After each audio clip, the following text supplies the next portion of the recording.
Assalamualaikum and hello everyone. My name is Nur Iriani binti Muhammad Rupi. I'm from group M3AT2402D. In this video, I'm going to delve into a fundamental aspect of plant life, which is respiration, but specifically on how various environmental factors impact this crucial process. Let's start with a clear definition of respiration. In the simplest term, respiration is the biochemical process by which living organisms, including plants, release energy from organic compounds like glucose. This energy, primarily in the form of ATP, is absolutely essential for every cellular activity and function a plant performs. From growing a new leaf to absorbing nutrients from the soil, you can see the general chemical equation here, which shows glucose and oxygen reacting to produce carbon dioxide, water, and importantly, energy. Now, let's see together how plant respiration works. Cellular respiration is the process that happens inside our cells to get energy from food, like glucose. This happens in both animals and plants. The main organelle responsible for cellular respiration is the mitochondrion. Just like chloroplasts, mitochondria are tiny powerhouses, but instead of making food, they help break it down. Cellular respiration needs three things: glucose from food, oxygen from the air we breathe, and enzymes inside our cells that speed up the process. When glucose and oxygen combine inside the mitochondria, they break down into carbon dioxide, water, and energy in the form of ATP. Here are some factors affecting on plant respiration.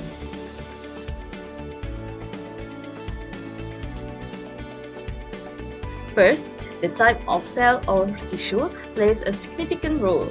Young actively growing cells, particularly those found in meristematic area, the tip of the roots and shoots, have much higher respiration rates because they are undergoing rapid growth and development. Similarly, developing and ripening fruits and seeds also elevates respiration as they store energy and mature. In contrast, older, more structural cells tend to respire at lower rate. Secondly, temperature has a profound effect. Generally, as temperature decreases, the rate of respiration in plant cells also decreases. Conversely, respiration increases with rising temperature. However, there is a limit to this. Once very high temperatures are reached, the plant enzyme begins to denature, leading to tissue deterioration and decline in respiration. Moving on to oxygen. Oxygen availability is critical for aerobic respiration. If oxygen level decreases, the rate of respiration will naturally go down. In extreme circumstances, such as in poorly draining, waterlogged soil, where oxygen is completely absent, plants will switch to anaerobic respiration, also known as a fermentation, which is far less efficient in terms of energy production. Carbon dioxide level also influence respiration. Higher concentration of CO2 can actually reduce the rate of respiration, a phenomenon known as feedback inhibition. This effect usually only becomes significant when oxygen levels are limited, such as in compact or flooded soil where gas exchange is hindered. Our next two factors are internal. Firstly, glucose availability.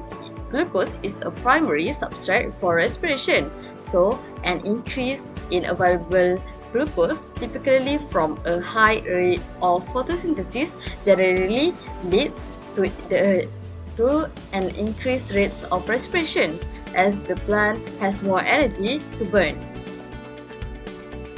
Secondly, the concentration of ATP, the energy currency itself, plays a regulatory role. Higher concentration of ATP within the cell will actually reduce the rate of respiration, again due to feedback inhibition.